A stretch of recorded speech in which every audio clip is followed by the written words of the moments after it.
my god, I'm gonna cry. I hope it works. Me too. So stressful. If you don't know what I'm crying about, you might want to watch our last video. But if you don't want to, basically, our bus is broken and we need to fix it. In that clip you just saw, I had just finished calling a bunch of junkyards looking for an impossible to find piece.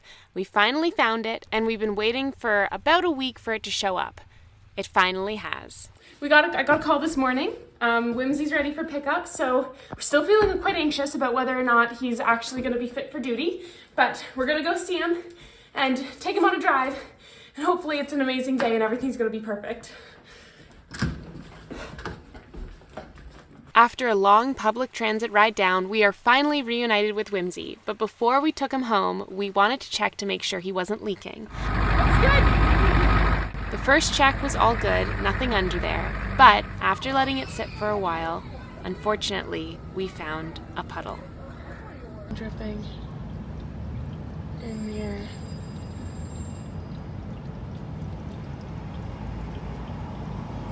I'm gonna pack up our bags. Turns out it was not an amazing day and everything was not perfect. We took the same long bus ride all the way back up the hill and hoped that next time the mechanic called us, it would be the last time.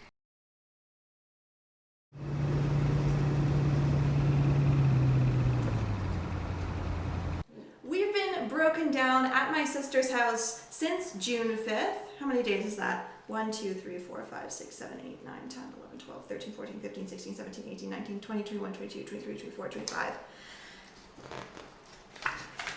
26, 27, 28, 29, 30, 31, 32, 33, 34, 35, 36, 37, 38, 39, 40, 41, 42, 43, 44, 45, 46, 47, 48.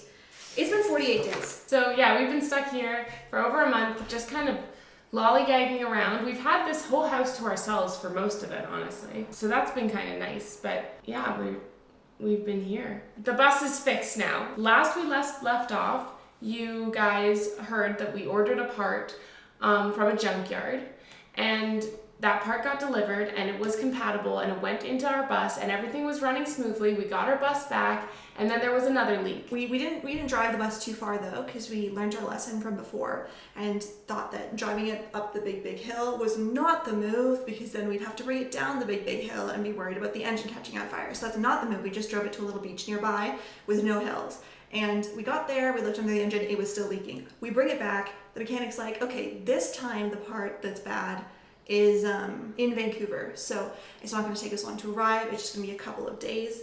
And he kind of reassures us that he thinks this is going to be the last problem, because there's the other leaks were kind of caused by a build of pressure in the system, because there's like a way for the pressure to escape at a leak. So then as soon as the leak is fixed, there's so much pressure in the system again that any weak spot will start leaking.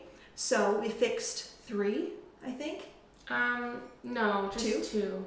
And Fixed then 2 two in that area. And then apparently the fuel goes in. The last part was the lift pump that was leaking. And apparently there's less pressure in that area of the tank. So that part was probably already just like leaky-ish, but we didn't know because it was leaking in the high pressure part. So that would mean that we had to take it to a mechanic the first time, bring it out of the mechanic, take it to a mechanic the second time, then bring it out of the mechanic, take it to a mechanic again, bring it out of the mechanic, take it. So we had to take it to a mechanic and bring it back 4 times within these 48 days. And only this last time did it seem to actually be fixed. We drove it again to the park, to the beach, to kind of just do a little test drive without the big hill. And that seemed to go okay, no leaking. We drove it to the edge of town right before the hill, no leaking. We drove it up the big massive hill that apparently kills our bus every time, and still no leaking once we got here. So we feel pretty optimistic, but I think that we've both been just so stressed about it that we've left the bus for like 4 days now and haven't done anything about it. So yeah, and also we've kind of went into a bit of like a sad den of messiness. So it's just constantly messy. It's also been stupid stinky hot. It's been like 37 degrees Celsius every day, and I am a person who prefers winter and very cold temperatures. Okay, so there's a couple things we need to get done. We wanted to make a seat cover for the passenger seat. Beverly's asking. She really likes going in that room. It's nap time. So we're gonna make a chair cover for that. What else are we gonna do? Our water jug got kind of nasty, so we're gonna clean that and change the spigot, because we broke the spigot a while back. We did a lot of thinking yesterday about what our next step is, because as I mentioned, I am so against hot weather. Last summer, Natalie and I and Natalie's family did a kayaking trip on the west coast of Vancouver Island, and it was freezing cold the entire time. It was blissful. And there's a national park there, Pacific Rim National Park Reserve, that we can get into with our Discovery Pass.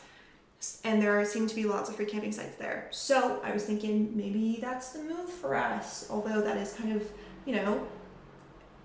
10 plus hours away, including the ferry and everything. So, and apparently there are lots of beautiful camping spots around this area that my sister has explored. And there are also, I think, like 8 national parks within 6 hours of us here.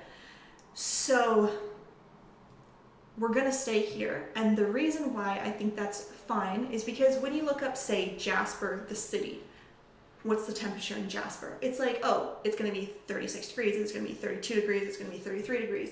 But if you look up what's the temperature in Jasper National Park, it's like, it's 22 degrees, low of -2. And I'm like, that's the stuff I want.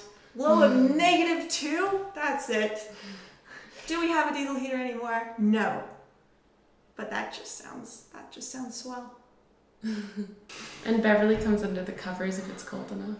And without further ado, we got straight to work cleaning out the bus so we could move in as soon as possible. And then we got to work on the little things. We broke the tap for our Rainfresh, so we temporarily replaced it with a Garden Hose tap. And we ordered some new taps. They arrived a while ago, but we haven't had a chance to replace it, so we decided to fix that first. Then we got to work sewing our passenger seat cover. It was actually pretty easy. We just kind of traced the outline of the seat itself and then just made it up as we went along, and it actually worked really well. What do you have there? This is a seat cover that I just made. We used to just have it just draped on the seat, and so we decided to use it to actually make a seat cover, which was the original plan.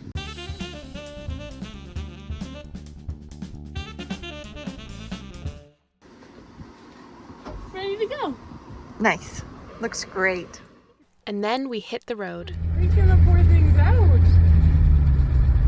But I don't think bumped into the trees. I guess it's not an easy entrance into the trees. Oh my god, it's so big! I know. You ever seen a moose before? I've seen a moose in a sanctuary. They were very skinny and sick because they were being rehabilitated. I've never seen a moose in the wild. Okay, bye moose! Bye, Oh my god, they're cute!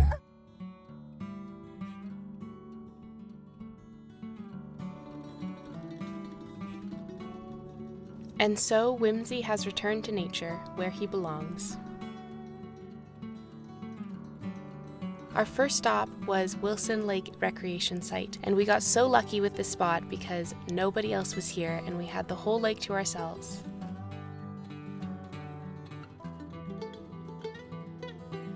And Beverly has adapted to being a bus cat yet again.